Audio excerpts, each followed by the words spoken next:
by elite leaders, pharaohs. They built immense tombs, many of which still stand today. Their mummified bodies and ornate death masks serve as a reminder of their riches. This is the familiar story of ancient Egypt. But the rich and powerful were a tiny percentage of the population.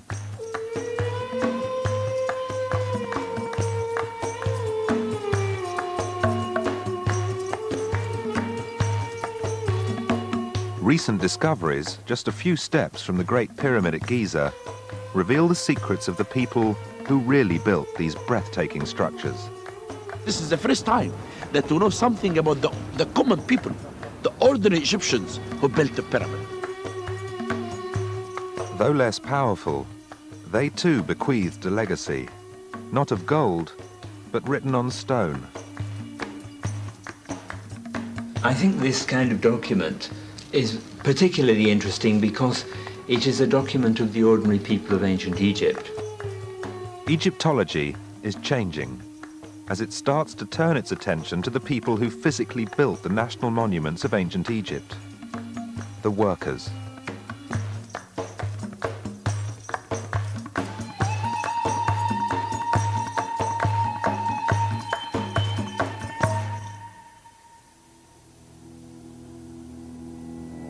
The River Nile. At 4,132 miles, the Nile is the longest river in the world. It holds the key to the success of this ancient civilization. It flows northward through Africa, through Egypt, and finally into the Mediterranean Sea. In a dry climate, ancient Egypt could have remained as barren as the deserts that surround it. Instead, from the 4th millennium BC, Egypt flourished, and the water of the Nile was its lifeblood. If there were no Nile, Egypt wouldn't exist because it's in a completely arid region. So the only source of prosperity in Egypt is the Nile. Without the Nile, there would have been no Egypt, no division between rich and poor, and no pyramids. Before Egyptian civilization developed, there was no social hierarchy. The population was made up of farmers who lived off what they could grow on the fertile land around the river. The Nile would have shaped the worldview of the Egyptians in a manner that's almost incomprehensible to us. When the geography of southern Egypt is almost universally composed of a Nile, the cultivated strips on either side, and the desert rising on either side of that, it would have shaped your whole existence. The river is fed from 1,400 miles south. Lake Tana in the highlands of Ethiopia is one of the sources of the River Nile. Every year, the rainy season comes between June and September. The continuous rainfall completely transforms the Nile as the rushing water scrapes away the surface of the land. The muddy current flowed downstream, north through Ethiopia and the Sudan, until it reached Egypt, about 1 month after the rains. As a result, each July, the level of the Nile rose in ancient Egypt, and there was an annual inundation of water for 4 months of the year. The inundation of the Nile is what determines the success of agriculture.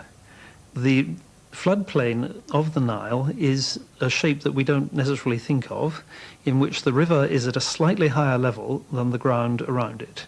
So when the river is very full, the water floods onto the surrounding land.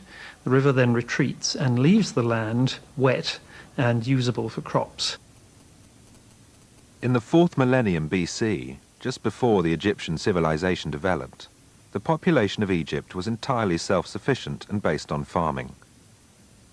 During the 4 months of the flood, the farmers who made up Egypt's population were unable to work.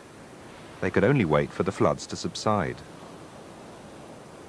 It was only once the water subsided that the land was fertile. Then, early Egyptian farmers were able to produce a rich harvest. But some farmers were more successful than others. This led to a new phenomenon. For the first time, there were rich and there were poor. Surplus food was the trigger that led to the development of civilization. the creation of inequality is the essential change that brings civilization. It's a very uncomfortable fact, but it seems to be a fact. And this must relate to the harnessing of large forces of people, perhaps initially through warfare, but ultimately it leads to the appropriation of surpluses by people to the center, to the king and the elite, and away from the people as a whole. With the evolution of a social hierarchy, the ruling classes were able to stop producing food for themselves and concentrate on other aspects of life. People who are subordinate are then expected to produce their dues to the state. To the state means to an individual, to the king, and to the elite. And the king and elite must offer something back for this. They offer the driving ideas of the civilization, and maybe they offer things like security. By offering protection to the people, the rich justified their elevated position in society. The priesthood's knowledge of the solar calendar meant they could predict the timing of the floods. This helped ancient Egypt's elite, and in particular the pharaoh, to be considered divine. It made the idea of building pyramids seem fitting. The largest of them all, the Great Pyramid on the outskirts of Cairo, is a gigantic structure made up of nearly 3 million stone blocks, each weighing at least 2.5 tons. It is the height of a 40-story building, and in ancient times, with its point covered in highly polished smooth limestone, would have been seen for miles around. But the Great Pyramid is not just a stone mountain. Inside is a complex of corridors and chambers.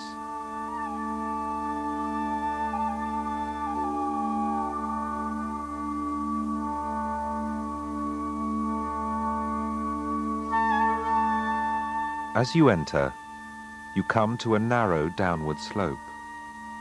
Eventually, an upward slope appears, leading to the Grand Gallery.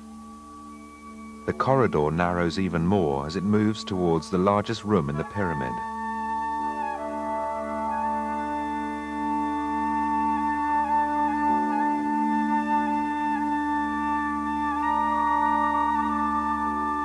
This is the King's Chamber.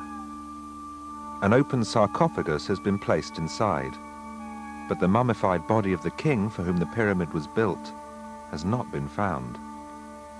That king was Khufu, who reigned for a short time 4,600 years ago. Egyptian civilization lasted well over 3,000 years, and during under half of that, kings were buried in pyramids. The 4 largest pyramids were all built within a century. The study of ancient Egypt has concentrated on a brief period of pyramid construction. It has reflected the life and beliefs of the people of this remarkable civilization. There is no clearer evidence of these beliefs than in Cairo Museum. Here is a collection which speaks volumes about the rich in ancient Egypt: the mummies.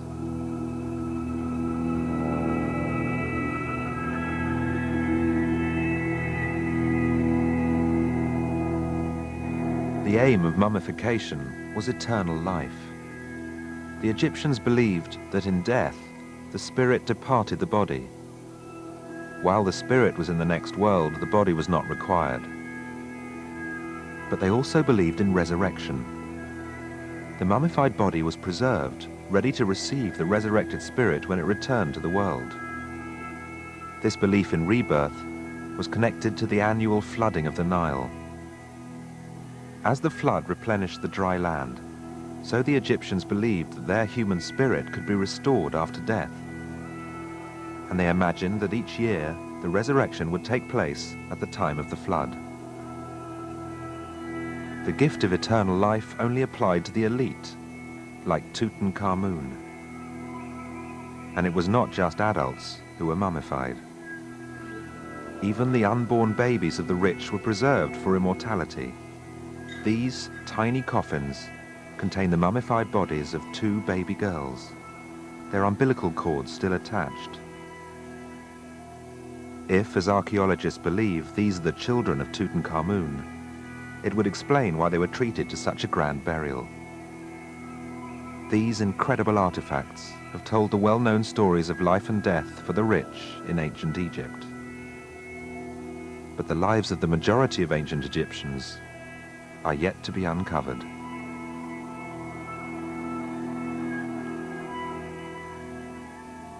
Poorer people tend to be buried in simple pits in desert conditions.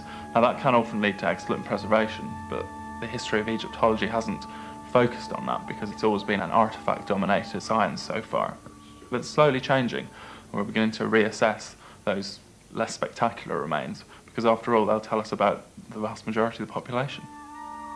Now, as excavations in Egypt bring to light more evidence, there is increasing insight into the lives of working people. And because it is largely those people who physically built the monuments of ancient Egypt, it is possible that in discovering what life was like for the lower-class Egyptians, there may be a clue to how the vast monuments of Egypt, including the pyramids, were built.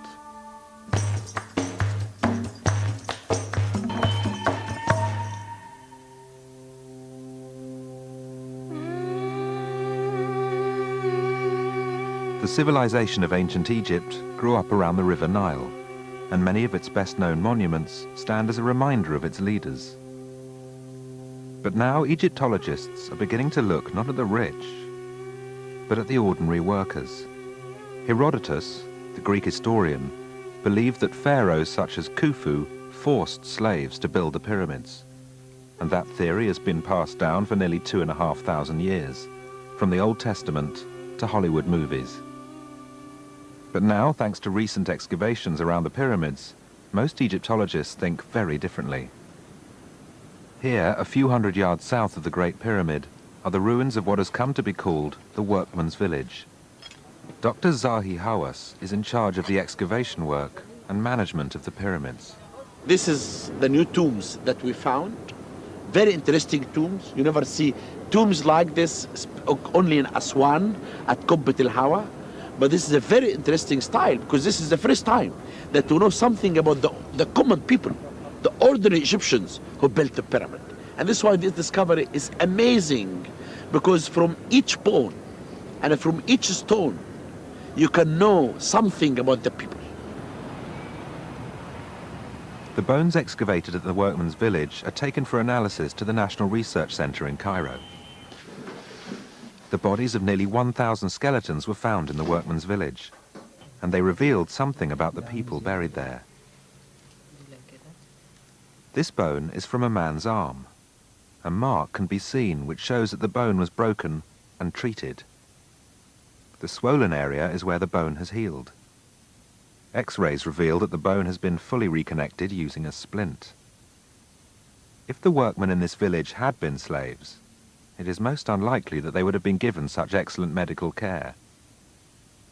Other bones support the theory that the workmen were not enslaved. Many skeletons of women and children were found, leading Egyptologists to conclude that the workmen could not have been slaves. At the workmen's village, there were also women and children. If the pyramids were constructed by slaves, only men would have been brought to the site. However, these men were living with their wives and children. Their lives were run independently. They were not slaves. The workmen were ordinary Egyptian people. A further clue to the life that ancient Egyptian workers led can be found in the British Museum. Here, noted down on limestone, is the equivalent of a timesheet for day-to-day work. The tablet is a record of people who did not turn up for work, the date of the absence, and the reason for it. It is inscribed on both sides and contains a record of about 40 names of workmen. I think this kind of document is particularly interesting because it is a document of the ordinary people of ancient Egypt. In the case of a worker called Seba, whose name is written here at the beginning of this line, he was off for one day because he was bitten by a scorpion. This is a kind of accident which could have happened even in the house in the village. The village where these workers lived was situated on the desert where scorpions are quite common. And in the case of the worker called Konsu, whose name is written here, he was absent firstly because he was ill for some days here, but then more interestingly, later on, we are told he is at his festival at this point. And this may be a family or personal celebration, such as a birthday, for example. The workers are given leave of absence for many other reasons, varying from illness to bereavement to hangovers, evidence of freedom and independence. It was a hierarchical society. There's no escape from the fact that there were people at various levels of society. But having said that, it was a much freer and equal society than certain others. As free men, it seems likely that the workers who built the pyramids were paid. And there is evidence to support this in another new find, the tomb of a priest who lived and died in the reign of Khufu, the pharaoh who commissioned the Great Pyramid. This is our most recent discovery, tomb that was found. This is the tomb of Kai, who was a priest, and this tomb dated to Dynasty 4, about 4,600 years ago. At the entrance to the tomb is an inscription which seems to describe a contract between the pharaoh and the workers. And he's telling us here that he paid them beer and bread. And he made them to make an oath and say that they are very happy. This contract required the pharaoh to take full responsibility for providing clothing, food and shelter, while the workers contributed to the building of the pyramid. In ancient Egypt, during the floods, the construction of the pyramids was able to progress with speed. As the flooded Nile came close to the pyramids, even huge stones could be transported close to the construction site by boat. And as the farmers were unable to cultivate the land until the waters had subsided, there was a ready-made task force to assist the skilled artisans in the construction of the pyramids. There were organised workers who were conscripted on what we call a corvée basis, which is they were required to work for the state for a certain number of time, and the workers would rotate throughout the year. And we know from text and graffiti on the pyramids that the different gangs had different names and so on. Now, obviously, in a situation where the Nile and its adjacent agricultural land is being flooded for several months of the year, that does free up a lot of the population, the working population, skilled labour, to work on state projects. Though the building of national monuments was a year-round process, requiring highly skilled artisans, architects and engineers, for a few months each year, the labour force was boosted by the impossibility of farming. And for that period at least, the area surrounding the pyramids was almost a city in its own right. People underestimate the type of organisation that would need to build such monuments. Not only do you need the labourers to cut the stone, transport the stone up the Nile and put the stone in place, so a lot of that's heavy labour. You also need skilled labour of the type used in, say, the chambers within the pyramids, or to finish off the casing blocks on the outer faces of the pyramids. But you also need this whole support staff. You need administration, security, you need bakers, brewers, people supplying food, people bringing water to the work site, equipment. You'd possibly have physicians there working on people's injuries. There's this whole mini community would have built up around the pyramid. Slowly, a picture is emerging of the range of people who lived in ancient Egypt. But what is unknown, and a source of much debate, is why the pyramids were built and what they signified for the people who built them. What the pyramids meant to ordinary people in antiquity is largely unknown, because we don't know how much the ideology of the elite in Egypt spread in the society as a whole. It's possible that everyone understood them in the same way, but we can't tell. But we can say that the pyramids appear to be a solar symbol, and to have something to do with the integration of the deceased king into the cosmic cycle, particularly of the night sky. Then all of them, they unite. All of them. King, noblemen, official, workmen, farmers, all of them together work to help the king to be a god. If the pyramid builders were not slaves, why would such a huge number of people from all over the country and from all classes unite to build these huge structures? Perhaps it was because it was a well-paid seasonal job. But it was probably also because it was believed to be vital for the well-being of the people and the fertility of Egypt itself that the king became immortal. And in a way, he did. 5,000 years later, we're still drawn to his extraordinary tomb. I think it's two things that bring every generation that comes into the world becomes fascinated with ancient Egypt. On one hand, you have the sheer incomprehensibility of the whole thing. The fact that they're building these pyramids and these massive monuments of stone that would be logistical nightmares to build now. Why are they building these? People want to know. Why are they cutting these tombs into the rocks and filling them with these wonderful gold objects? So that's one side of it. The other side that comes through when people learn a bit more about Egypt is simply how human the society is and how close to ours in a way, how little has changed sometimes.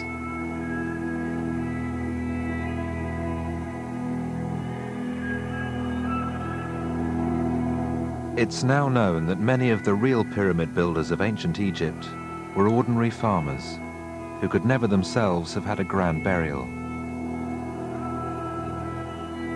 But while modern man is still so full of wonder at the sight of these remarkable structures, almost impossible to construct even today, these workers, too, will never be forgotten.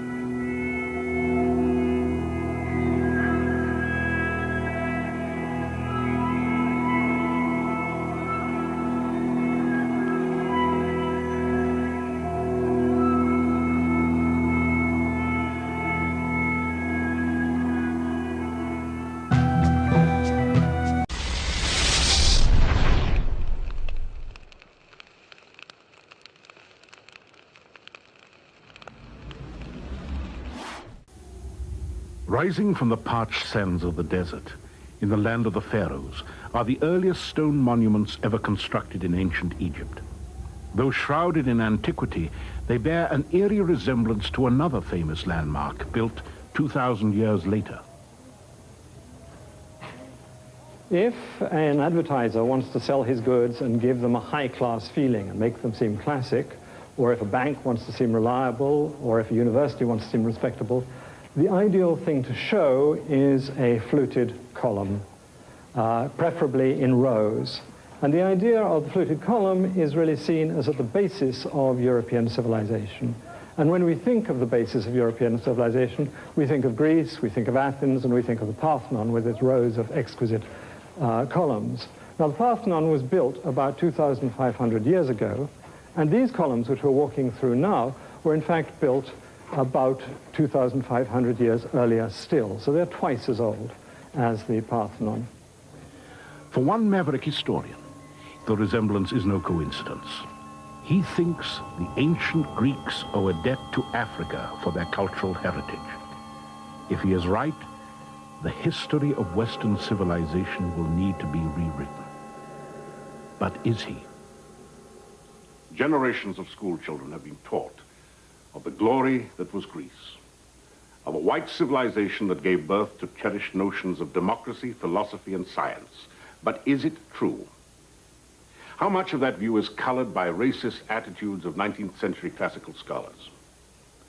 Today, a controversial new theory that the roots of Greek civilization lie in ancient Egypt has archaeologists in an uproar.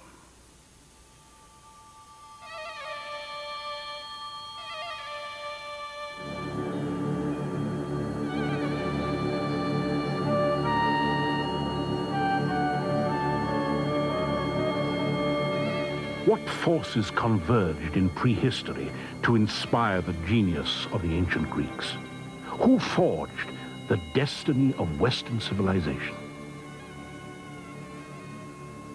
In his book, Black Athena, Martin Bernal of Cornell University contends that the seeds were sown in Africa and the Near East long before the arrival of the Greeks. His search for proof begins in Egypt, at the famed Step Pyramid at Saqqara, the first ever built. Surrounding the pyramid is a complex of buildings and courtyards believed to be a replica of the palace of King Zoser at nearby Memphis, then the capital of ancient Egypt. We're now at Saqqara, which is a place of firsts. It was the place where the first pyramid was built. It was also the place where the first fluted columns were erected, and the place in general where stone architecture was used. So here we have the beginning not only of Egyptian civilization, but Western civilization as a whole. That from Egypt and from these beginnings in Egypt, we can see the development of Greece and Rome and modern European civilization as a whole.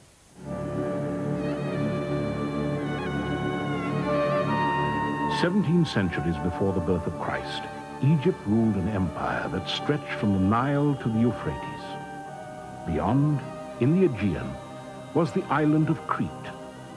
Here, the empire of the legendary King Minos was reaching its zenith, while at Mycenae, the earliest roots of Greek civilization were taking hold.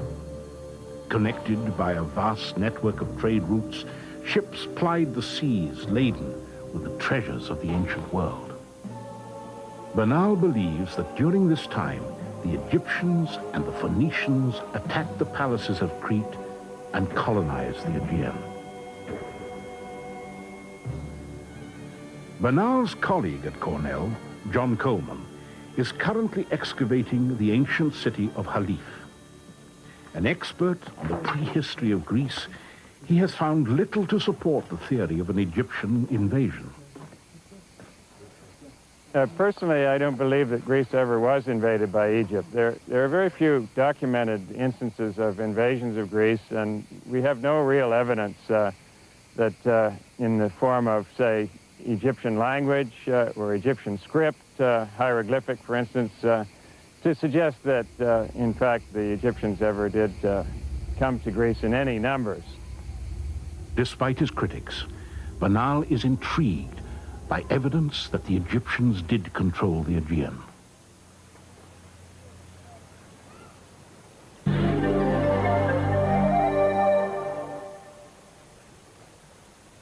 On the west bank of the Nile at Luxor, in the shadow of the Valley of the Kings, are the tombs of the nobles. Buried here are the most powerful men in Egypt next to the pharaoh. We're now in the tomb of Reshmireh, who was a high official of the great pharaoh Thutmosis III. And this tomb has the usual accompaniment of the affairs of everyday life, but it also has a great deal about Reshmireh's duties as this high official, collecting taxes, administering within Egypt, but also supervising the foreign tribute that was given to the pharaoh. And you have a number of ranks. You have the Africans and you have the Syrians all giving their precious objects, and there you have the Minoans or Cretans dressed in their kilts and bringing objects that we know archaeologically were of Cretan manufacture. So there's no doubt about who these people were. Professor Bernal sometimes speaks as if they were bringing tribute, as if Egypt somehow had control of the Aegean area. But in fact, recent studies have shown that they're gift bearers rather than indicating that they were in any way under the control of Egypt. Now, whether the Greeks considered they were giving tribute or not is another question, but this is the way Reshmireh and his pharaoh, Thutmosis III, interpreted it.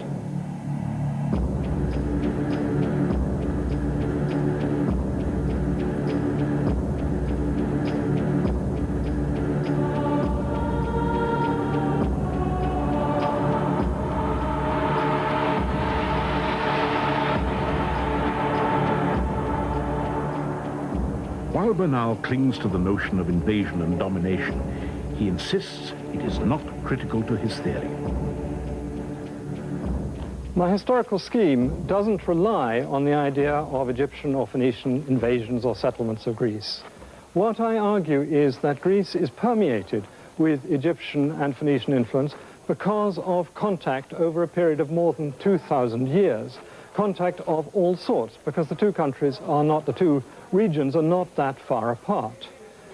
To take an analogy, Greece is about as far from Egypt as Japan is from China, and we would be very surprised indeed if we found that Japan had no Chinese influence, but in fact it is full of Chinese influence.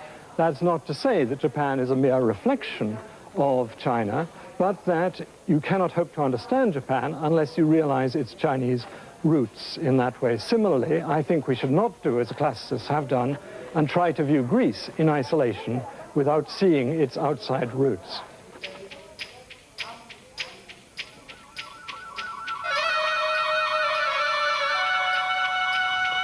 The Greeks were undoubtedly influenced by the Egyptians in the case of architecture and also in sculpture. One obvious example is the large Ionic-style buildings that are found in eastern Greece and the eastern Aegean, such as the Temple of Artemis at Ephesus, with its forest of columns, which resembles the Hippo-style halls of Egypt. But as for all other things, the Greeks tended to transform the ideas that they gained.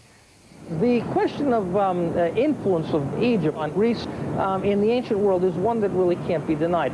There were certain aspects of the Egyptian cultural record which served as catalysts that enabled the Greeks to borrow, transform, and move on. So I would not, no one is really denying that the two nations were in contact, that the two cultures did talk to one another. But there are major, major differences in the way the Greeks adapted the Egyptian legacy. So to think, as some people have said, that Greece is really an offshoot or the child of Egypt is absolutely missing the point. The Greeks borrowed from Egypt, as they did from other civilizations, not only Egypt, turned it into something completely their own and went off in a direction. So, for example, if you look... Robert Bianchi, an Egyptologist with the Metropolitan Museum of New York, has joined a growing list of scholars who disagree with Bernal. He sees striking differences between the two cultures. Something that the Egyptians never dreamed of doing, never wanted to do. So, yeah, we have columns and architraves in both cultures, but the Greeks one have optical refinements that conform to their world outlook, and these do not appear in the Egyptian record.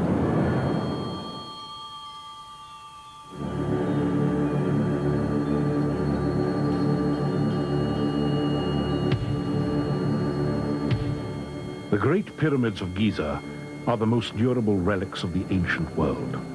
The final resting place of the pharaohs, they testify to a fundamental tenet of the Egyptian faith, belief in the afterlife.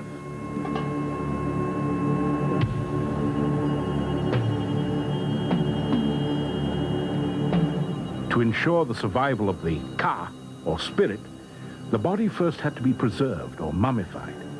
Then, provisioned with food and surrounded by cherished possessions, the soul could depart for eternity. The Greek mythology of life after death was remarkably similar to that of Egypt. The key shift is crossing a river by a ferry, which is a very Egyptian image for the way in which the dead travel. There was also the field of reeds, where the upper-class Egyptians lived in blissful happiness after their death, and this is very similar to Elysian, or the Champs-Élysées you have in France, these happy fields where you live. Then you have the word for the occupants of this territory, which is the same in Egyptian and Greek, Makarios in Greek, Macharu in Egyptian. So you have a number of striking similarities.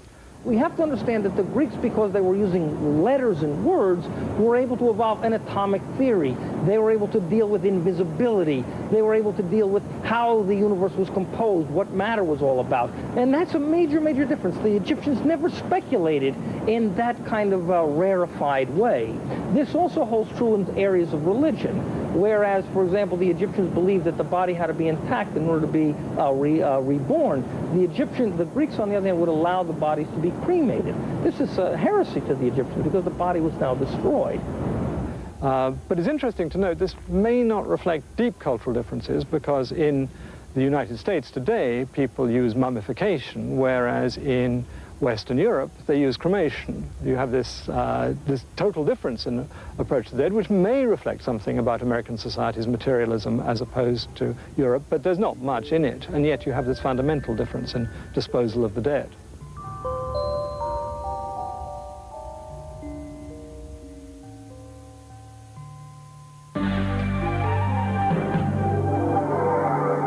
Of the pharaohs attest to their mortality, but to the ancients, they were gods. Absolute monarchs, they controlled the affairs of everyday life as well as the destiny of Egypt. In the conduct of politics, there was no room for the common man. But imagine trying to maintain control in a land like Greece that's so broken up by mountains and sea. It's just simply not possible, and as a consequence, the Greek civilization developed in a very different way, with local places gaining power on their own, and they never got together to create a federal state such as you find in Egypt, nor a great monarchy such as is found in Egypt or Persia or elsewhere in the ancient world. And as a result, there was more individual freedom, more individual expression. The individual, as we know it today, as a concept, really is born in Greece, not in Egypt. Someone, myself included, I guess, would be really out of place in Egypt in a nonconformist kind of way with the way one dresses or has clothes or a hairstyle. But this is something that would be perfectly adequate in Greece, where they stress the individual above a tyrant or a ruler in that sense.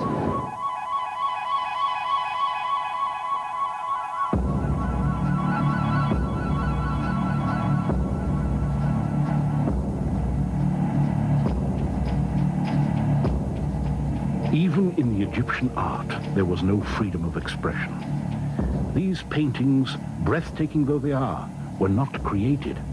They were executed according to the dictates of the pharaohs. Artists painted what they were told, not what they saw.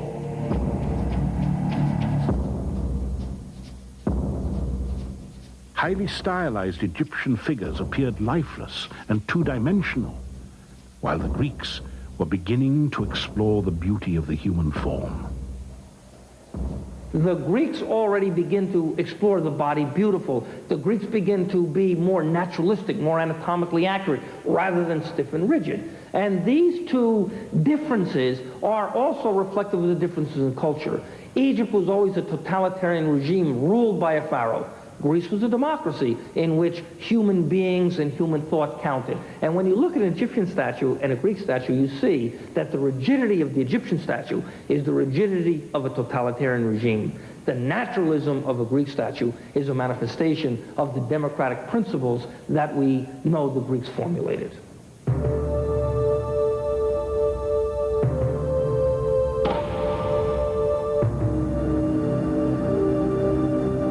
By 500 BC, the reign of the pharaohs had come to an end. Did the human spirit rise from the ashes of a dying civilization? Or did the Greeks invent themselves? Greek is an Indo-European language, and therefore there must have been major influences from the north to make it one. On the other hand, there are an extraordinary number of elements of Greek language and other aspects of Greek civilization that are not Indo-European, and I believe these can be very plausibly explained as coming from Egyptian or Semitic. The undeniable fact is, of course, that Egypt did play a role in the formative development of Iron Age Greece. That is to say that Egypt and its cultural traditions formed a catalyst whereby the Greek achievement was able maybe to get a spark and then develop. But what we have to understand is they are fundamentally different civilizations. Let me give you a case. Backed by the archaeological record, most modern-day scholars agree with Robert Bianchi. Now it remains for Martin Bernal to prove his case. My fundamental claim is not that Greece is a reflection of Egypt and the Levant. Clearly, it's a very different and independent culture. On the other hand, I believe it's impossible to understand Greece without seeing the depth of Egyptian and Semitic influences upon it. And this is what classicists have tried to avoid. They've tried to minimize something that I believe is absolutely central to the formation of Greek civilization.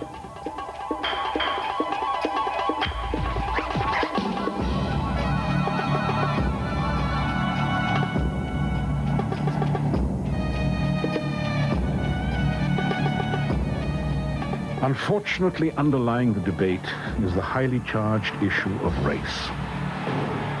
Were the Egyptians black, as Bernal implies in Black Athena? Was Cleopatra black? Was Cleopatra black? No, she was olive-skinned. She was a Greek. She was the Queen of Egypt, and her family had ruled Egypt for 300 years. But we know she was a Greek because the family was incestuous for 300 years. And so we're pretty sure about her bloodlines. Interestingly, the Romans tried to make her appear to be an Egyptian, but there's no question that she was in fact a Greek, and therefore the idea of her being black is not on. The Egyptians regularly depict themselves in fairly light skin tones, and though it was surely a mixed population as generally recognized, I doubt that the term black is appropriate. The word black is now used in a very wide sense to cover a whole lot of people who are only of mixed African descent. And certainly the Egyptians, if they were to go to Mississippi or had been to Mississippi in the 1950s, if they had wanted a cup of coffee, they would certainly have been refused.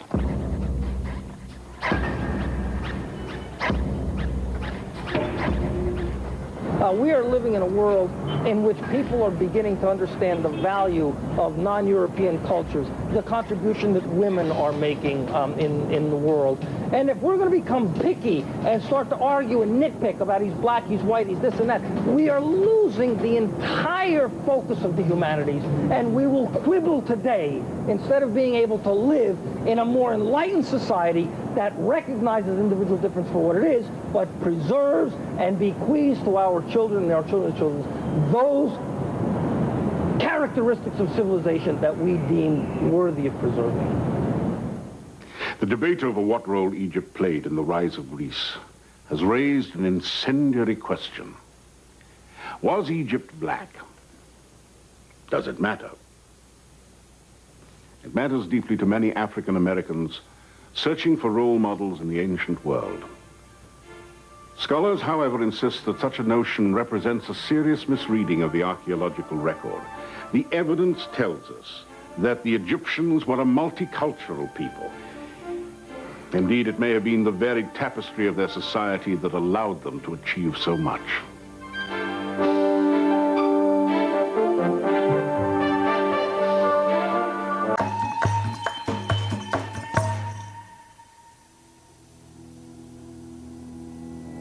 The River Nile.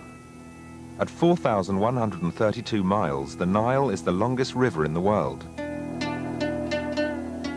It holds the key to the success of this ancient civilization. It flows northward through Africa, through Egypt, and finally into the Mediterranean Sea. In a dry climate, ancient Egypt could have remained as barren as the deserts that surround it. Instead, from the 4th millennium BC, Egypt flourished, and the water of the Nile was its lifeblood. If there were no Nile, Egypt wouldn't exist because it's in a completely arid region. So the only source of prosperity in Egypt is the Nile. Without the Nile, there would have been no Egypt, no division between rich and poor, and no pyramids. Before Egyptian civilization developed, there was no social hierarchy. The population was made up of farmers who lived off what they could grow on the fertile land around the river. The Nile would have shaped the worldview of the Egyptians in a manner that's almost incomprehensible to us, when the geography of southern Egypt is almost universally composed of a Nile, the cultivation. And the king and elite must offer something back for this. They offer the driving ideas of the civilization, and maybe they offer things like security. By offering protection to the people, the rich justified their elevated position in society. The priesthood's knowledge of the solar calendar meant they could predict the timing of the floods. This helped ancient Egypt's elite, and in particular the pharaoh, to be considered divine. It made the idea of building pyramids seem fitting. The largest of them all, the Great Pyramid on the outskirts of Cairo, is a gigantic structure made up of nearly 3 million stone blocks, each weighing at least 2.5 tons. It is the height of a 40-story building, and in ancient times, with its point covered in highly polished smooth limestone, would have been seen for miles around. But the Great Pyramid is not just a stone mountain. Inside is a complex of corridors and chambers.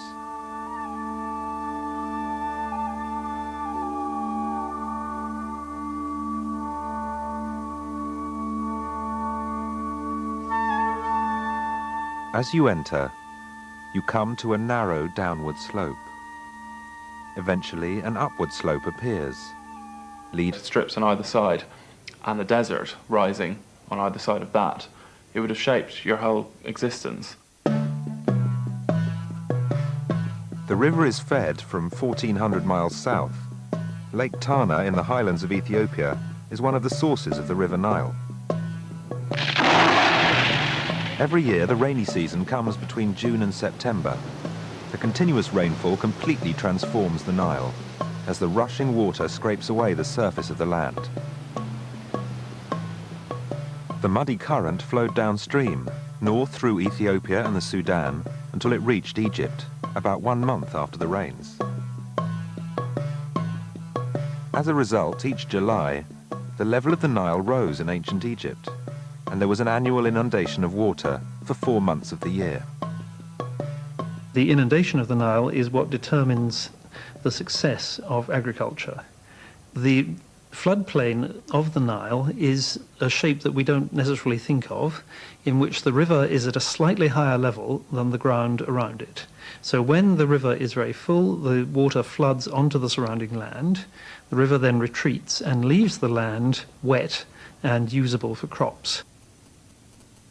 In the 4th millennium BC, just before the Egyptian civilization developed, the population of Egypt was entirely by elite leaders, pharaohs. They built immense tombs, many of which still stand today. Their mummified bodies and ornate death masks serve as a reminder of their riches. This is the familiar story of ancient Egypt. But the rich and powerful were a tiny percentage of the population.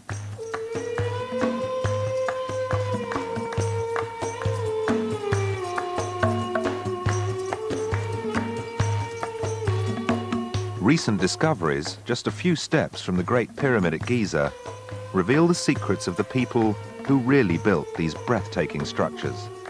This is the first time that we know something about the common people, the ordinary Egyptians who built the pyramid.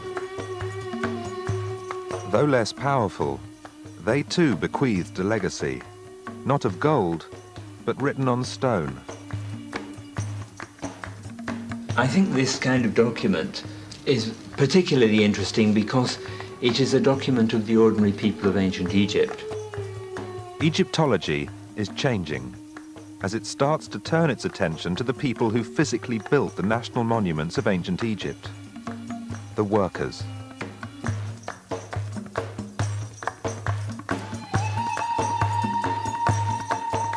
Self-sufficient and based on farming. During the 4 months of the flood, the farmers who made up Egypt's population were unable to work. They could only wait for the floods to subside. It was only once the water subsided that the land was fertile. Then early Egyptian farmers were able to produce a rich harvest, but some farmers were more successful than others. This led to a new phenomenon. For the first time, there were rich and there were poor. Surplus food was the trigger that led to the development of civilization. The creation of inequality is the essential change that brings civilization. It's a very uncomfortable fact, but it seems to be a fact. And this must relate to the harnessing of large forces of people, perhaps initially through warfare. but ultimately it leads to the appropriation of surpluses by people to the center, to the king and the elite, and away from the people as a whole. With the evolution of a social hierarchy, the ruling classes were able to stop producing food for themselves and concentrate on other aspects of life. People who are subordinate are then expected to produce their dues to the state. To the state means to an individual, to the king, and to the elite.